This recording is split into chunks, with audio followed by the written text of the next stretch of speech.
With the times that we are living in today, you may feel the need to have a self-defense tool readily available in order to defend your home. Having such a tool does provide some sense of security and safety. Knowing that if you and your family were ever involved in a dangerous situation, let's say where an intruder tried to force their way into your home, having a way to defend yourself is critical. The top question for beginner self-defense is normally, what type of tool is best for home defense? Well, I'll be honest with you here. The answer is, it just all depends. The most common answer to this question, or most common recommendation, would be a shotgun, a handgun, or a rifle. Now, I agree that each of these are great options for home defense. But again, what's the best option for you? That's going to be based on your skill level and your expectation of what the firearm can do. And you're going to have to consider all those factors. Now let's look at some of those factors and get some answers about any expectations that you may have. Now, the shotgun is a favorite for many in the home defense community. This option offers the user pound for pound the most stopping power that cannot be equaled either by a handgun or a rifle, especially at close range. Now, this option is reasonably priced compared to both the rifle and handgun options. In most cases, you can buy a used one for even a cheaper price. Also, the ammunition for shotguns is far less expensive than both rifles and handgun caliber. Now, a shotgun is very effective at stopping targets within close range or close quarters. That's why it is so popular for home defense. Now, barring exception, that such as a skilled shooter, anything less than 50 meters is the typical target range. Now also, the shotgun is very accurate when using scatter or buckshot at close range.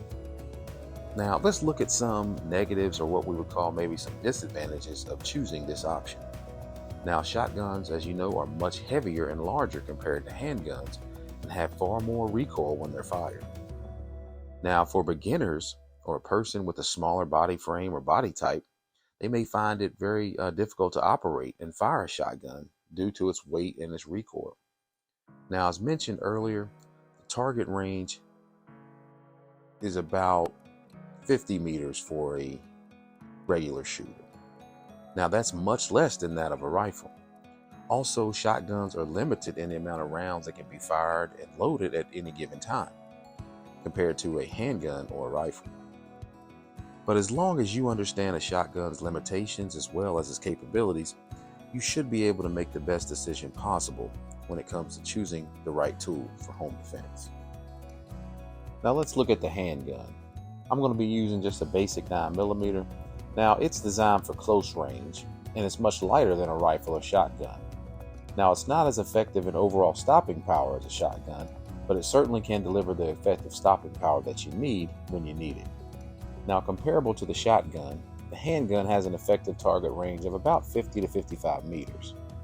Now, as mentioned earlier, it's much lighter and it can be handled and fired much more easily than a rifle or a shotgun. This option can also be concealed, and its lightweight makes it easily accessible if the need arises to use it. Now, ammunition for this option is more expensive than a shotgun, but typically it has more round capacity than a shotgun. The ammunition capacity typically varies in range, anywhere from 8+1, that's 8 rounds in the magazine, 1 in the chamber, to 16+1, 17+1, and 18+1 models. However, there are some other variations in models available when it comes to round capacity for this type of handgun. Now let's look at some of the disadvantages of this option.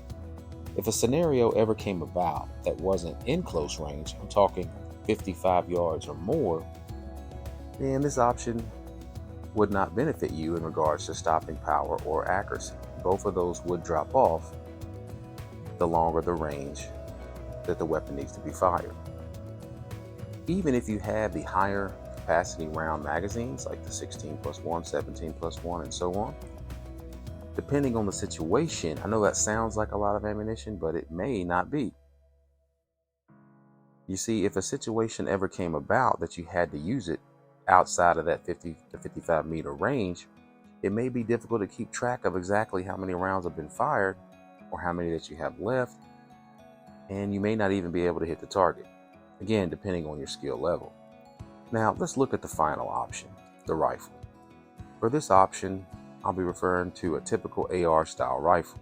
Now, right off the bat, this option has the longest range of the other two options that we mentioned so far. It has more ammunition capacity, and it can be fitted with both short and long range optics. Now, this option, the AR style rifle, it can be used in short range, medium range, or even long range. Now, the accuracy I wouldn't say is as good as a shotgun at close range, specifically compared to the buckshot or scatter, but it certainly wouldn't qualify this option as a weakness either. Now, this option does have great stopping power, but again, compared to a shotgun at close range, it's not as equally effective pound for pound. Now, generally, rifles are designed to hit a target up to 500 meters. And depending on the skill level with sights and optics, that range can be extended even further. Now, in regards to range, the rifle picks up where the shotgun and the handgun leave off. And again, with additional sights and optics, that range can be extended even further. Now, the information that I've covered so far isn't an all-encompassing list of all the advantages and all the disadvantages of these three options. But I think that if you're a beginner, this information is a good place for you to start. Ultimately, it's going to come down to what your expectations are and which options fits those expectations best. You see, you may decide on one option and you have that be your lifetime self-defense tool. Or you may decide it's best to own all three of these options, or a variation of the three. But thankfully, there is no right or wrong answer here. You just have to do what's best for you and what's best for your family. Here's some things to remember. Always remember to be safe when handling any firearm, and always keep them secured or locked away from any children.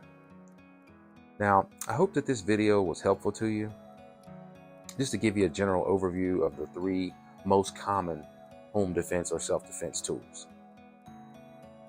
I want to also remind you to please like, share, and subscribe to the channel. That way you can help my content reach more viewers and help this channel grow.